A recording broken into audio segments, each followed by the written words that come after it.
कि आप कथा श्रवण करो, तो मुझे भगवान महादेव की कथा कौन कहेंगे? कथा श्रवण करने के लिए मैं कहाँ जाऊँ? आप मुझे मार्गदर्शन करिए।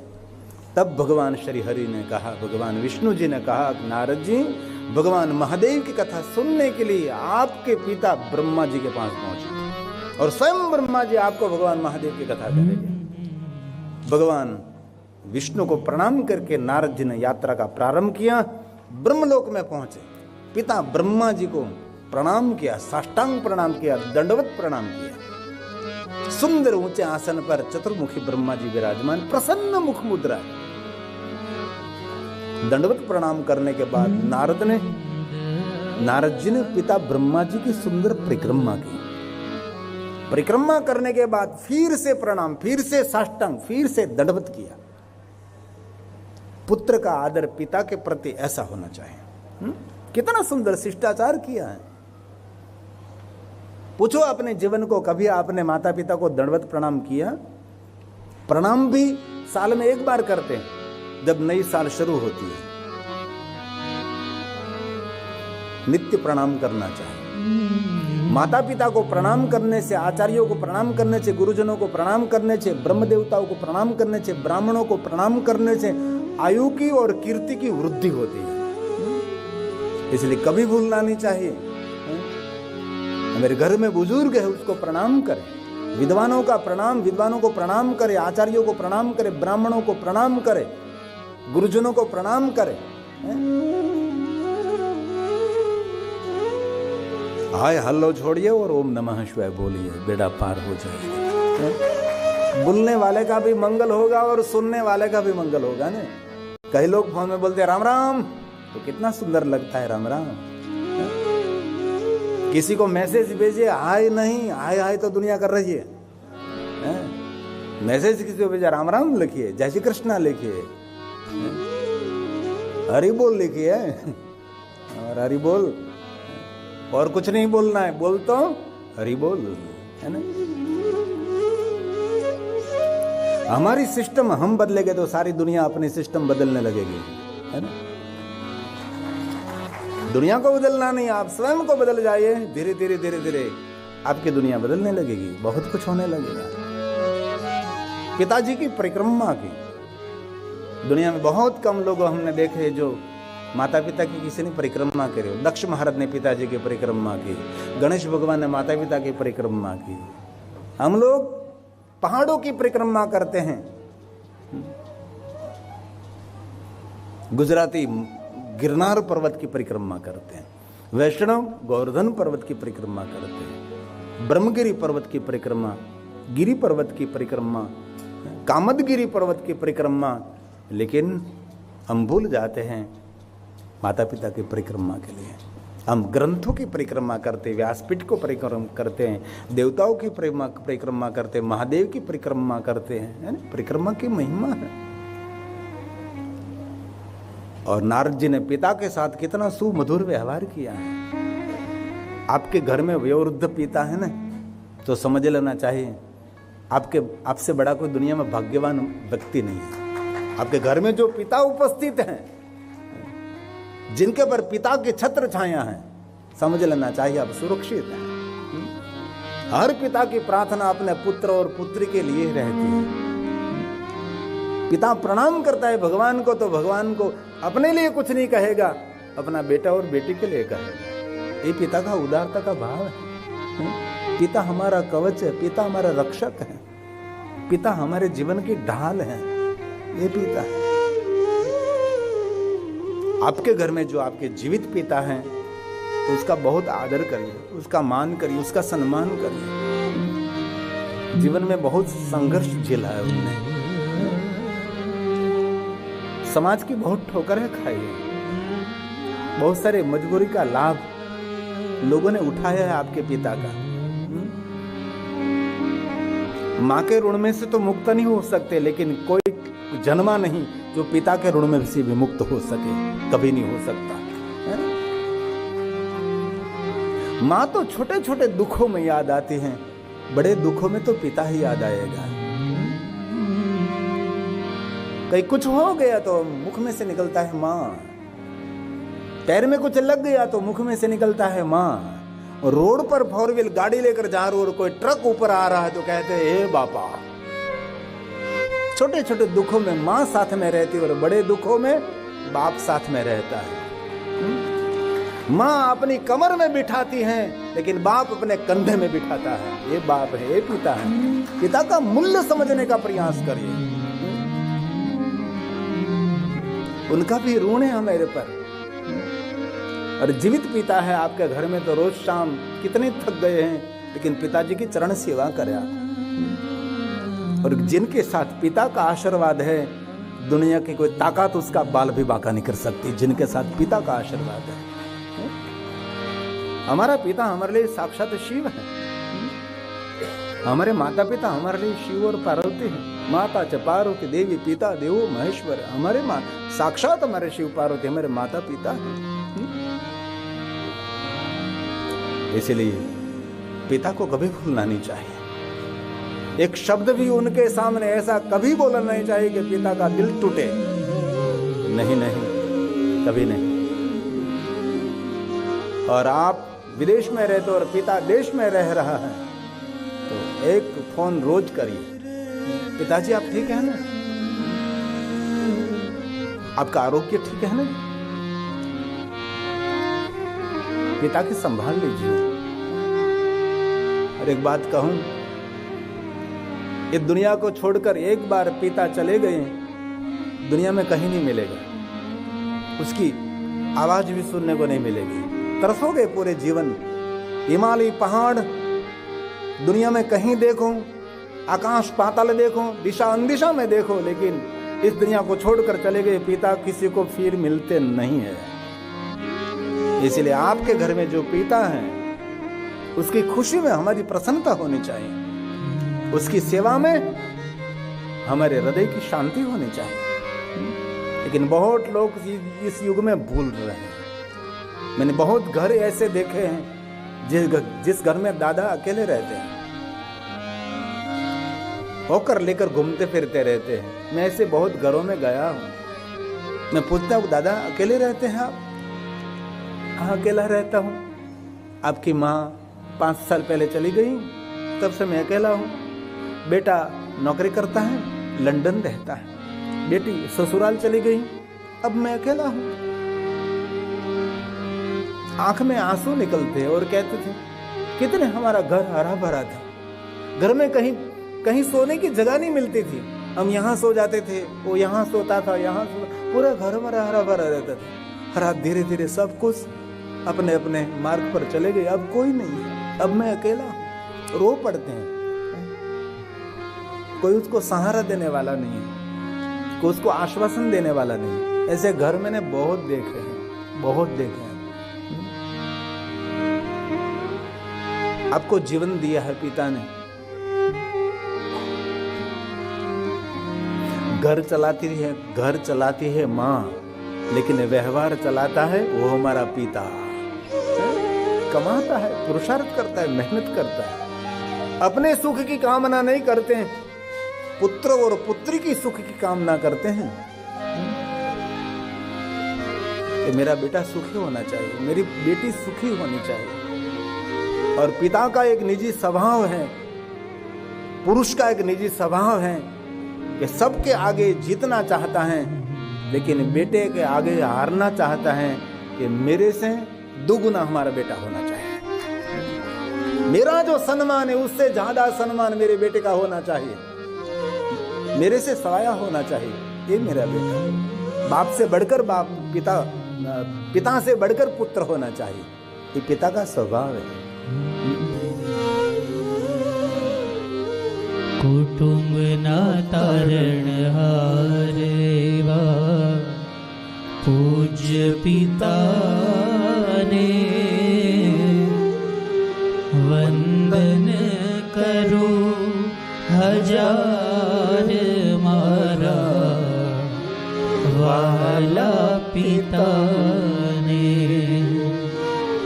वंदन करो हजार मारा, वाला पिता ने। बोलिए साथ में कुटुंब ना तारणहार एवा पूज्य पिता ने वंदन करूं हजार मारा वाला पिता ने वंदन करूं हजार मारा वाला पिता ने प्राणदाता अन्नदाता पालनहार पिताजी हमारे जीवन दाता, हमारे प्राण दाता है। अपनी बातों को एक बाजू रखकर अपने बेटों के लिए, अपनी बेटी के लिए बहुत कुछ किया है, बहुत कुछ किया है। एक छोटा सा मोबाइल से चला लेता है और बेटे और बेटी को स्मार्ट मोबाइल देते हैं। बेटा तू पढ़ लिख, आगे बढ़ बेटा, मैं तो जो है इसमें चला लूंगा। पुराने कपड़े से वो चला लेगा, पुराने जूते से चला लेगा, लेकिन बेटे और बेटी को नया जूता, वो साइकिल चला रहा है और बेटी और बेटा टू व्हीलर लेकर स्कूल जा रहा है। क्या पिता की उदारता हमने देखी, हमने बहुत देखा है। प्राणदाता अन्नदाता पालनहार पिताजी मारा रोमे रोमे ऋण छे तारु पिताजी मारा रोमे रोमे ऋण छे तारु पिताजी मारू नाम थયું उजळું तात तारा नामथी मारू नाम थયું उजळું तात तारा नामथी वंदन करूं हजार मारा वाला पिता ने वंदन करूं हजार मारा वाला पिता ने। एक बात कहूं, ये आप सबकी उपस्थिति है ना, वो भी कोई आपके पिता का पुण्य है। आपके पिता ने कोई पुण्य कर्म किया होगा, कोई सत्कर्म किया होगा, और आपके पिता के लहू में भी ये संस्कार पड़े होंगे, ये आपको मिला है। इसलिए मैं बार बार कथा में कहता हूँ, मैं आप सभी मेरी कथा श्रवण कर रहे सभी भाइयों बहनों को तो मैं प्रणाम करता हूँ। इससे पहले आपके सबके माता पिता को मैं गिरिपो को हृदय से प्रणाम करता हूँ, जो कि आपके माता पिता ने संस्कार दिया है। संस्कारी जीवन जीने का सबसे बड़ा हमारा साथी है। संस्कार के बिना जीवन सुरक्षित नहीं है। कोई भी क्षेत्र में सफलता आप चाहते हैं तो संस्कार की प्रधानता रहती है। संस्कार विहीन व्यक्ति, विवेक विहीन व्यक्ति कोई भी क्षेत्र में सफल नहीं हो सकता, और सफल हो गया तो वहां टिक नहीं सकता, कभी भी उनके द्वार निष्फलता आकर खड़ी रह जाती है।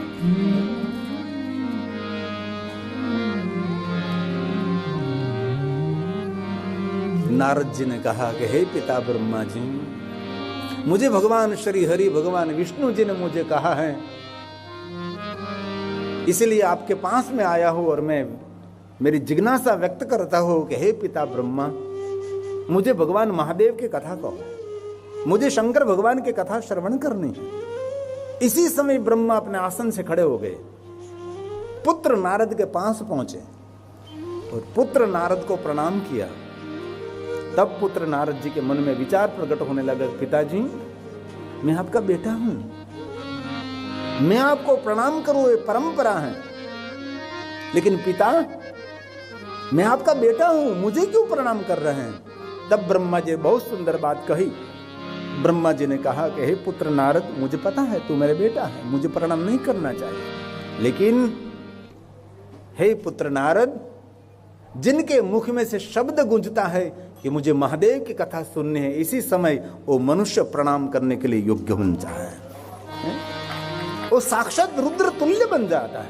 किसी के मुख में से शब्द निकले कि मुझे महादेव की कथा श्रवण करनी है, इसी समय वो मनुष्य वंदनीय है, प्रणम्य है। आपके मुख में से शब्द निकला, मुझे महादेव की कथा सुननी है, मेरे लिए आप प्रणम्य, मेरे पुत्र हैं लेकिन मेरे लिए प्रणम्य है। इसलिए वक्ता के लिए जितने श्रोता हैं ये प्रणम्य है। और शिव महापुराण ग्रंथ में तो स्पष्ट कहा है कि जो जो कथा श्रवण करते हैं वो वक्ता के लिए रुद्राएव नः संशयः, इसमें कोई संशय नहीं, वो साक्षात रुद्र तुल्य है। मैं तो आपका पुजारी हूं, शब्द रूपी पुष्प लेकर मैं आपकी पूजा करता हूं। ये तो व्यवस्था है, बड़े आसन पर बैठना, भगवान व्यास जी के स्थान पर बैठना एक व्यवस्था है, लेकिन वक्ता श्रेष्ठ नहीं, श्रोता श्रेष्ठ है, कथा सुनने वाले श्रेष्ठ है। वक्ता तो श्रोता का पुजारी है। हम 3 घंटे आपकी आरती उतारते हैं, हम 3 घंटे आपकी पूजा करते हैं। और मैं दिल से एक बात कहना चाहता हूँ, कथा की सुंदरता वक्ता जरूर हो सकता है, मंच स्टेज सब कुछ हो सकता है, लेकिन कथा की भव्यता, कथा की सुंदरता, कथा की दिव्यता आप सबकी उपस्थिति है। आप सब उपस्थित है, इसलिए कथा की दिव्यता लगती है, कथा की भव्यता लगती है, कथा दर्शनीय लगती है। इसलिए आप आपके जीवन का मूल्यवान समय भगवान की कथा में समर्पित कर रहे हैं। इसलिए मेरे लिए आप कोई सामान्य नहीं है, आप मेरे लिए साक्षात रुद्र तुल्य हैं। ये महापुरुषों का मंतव्य है। ये शृण्वन्ति मुनिषेवम्, हे महात्माओं सुनिए जरा, मेरा मंतव्य है। पुराणं शास्त्रमुत्तमम् ते मनुष्याणां मंतव्यम्। महापुरुषों का मंतव्य क्या मंतव्य है? रुद्राय संशय, रुद्राय संशय। नमः शिवाय, नमः शिवाय, नमः शिवाय, नमः शिवाय, नमः शिवाय। हर हर बोले नमः शिवाय, हर हर बोले नमः शिवाय, नमः शिवाय, नमः शिवाय, नमः शिवाय, नमः शिवाय। हर हर बोले नमः शिवाय, हर हर बोले नमः शिवाय। हे महादेव, हे महादेव, हे महादेव।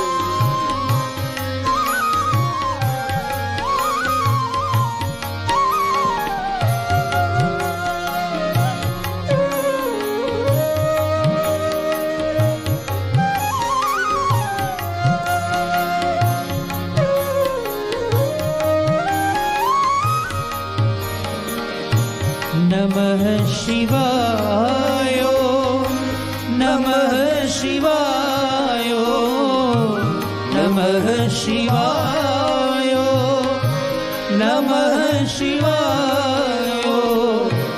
हर हर बोले नमः शिवाय, हर हर बोले नमः बोलिए साथ शिवाय, में।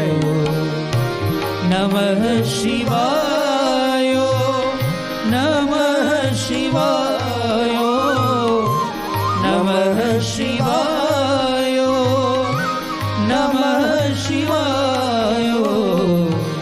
हर हर बोले नमः शिवाय,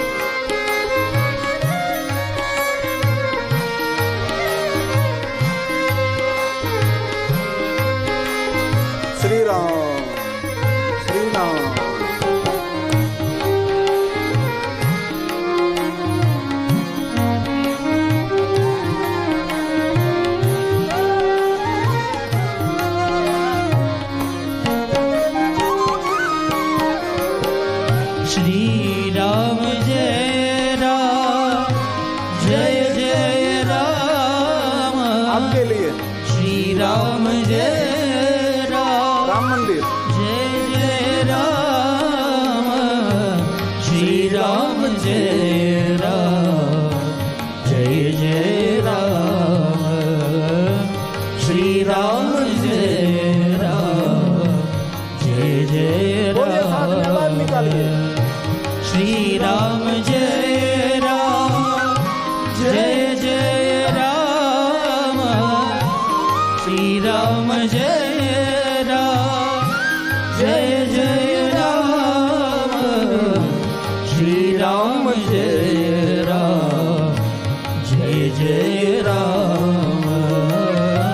श्री राम मंगल जय भवन राम, अमंगलहारी है राम जी। जय जय राम, मंगल भवन मंगलहारी,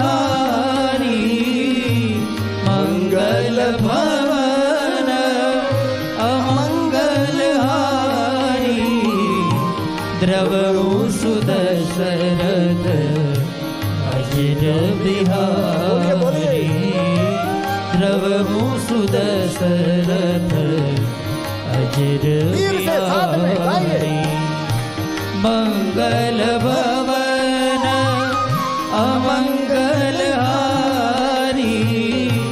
मंगल भवन अमंगलहारी,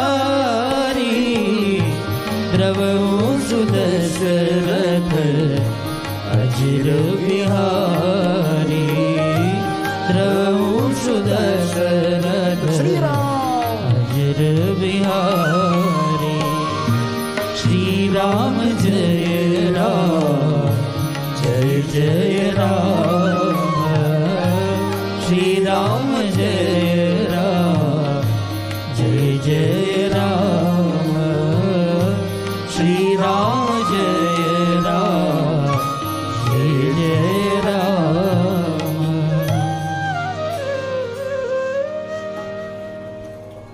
ब्रह्मा ने कहा, हे नारद, मेरे भाग्य की मैं सराहना करता हूं। पुत्र नारद ने कहा, नारद जी ने कहा, पिताजी आपके भाग्य की क्यों सराहना करते हैं? हे नारद, आप मुझे आज भगवान महादेव की कथा गाने के लिए अवसर दे रहे हैं।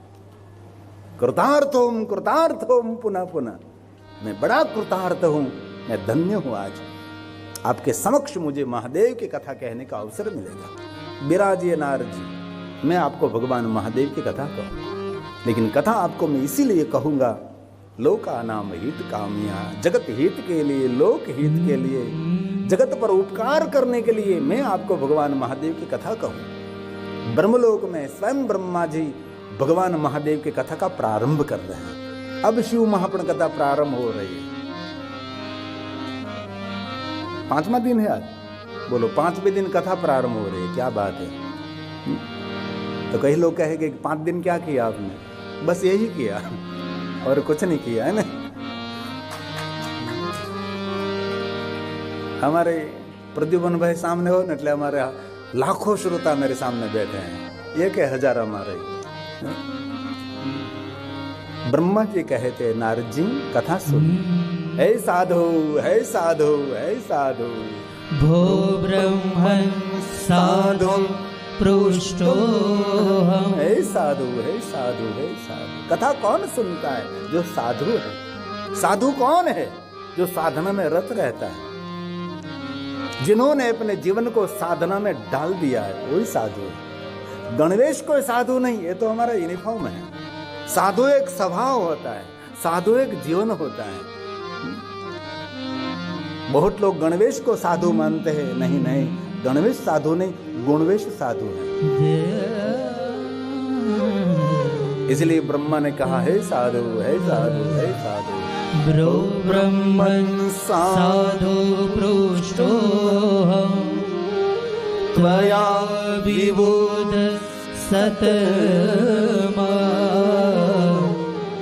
लोकोपकारिणा नित्यं। रोज कहूंगा, लोकानां हितकाम्यया,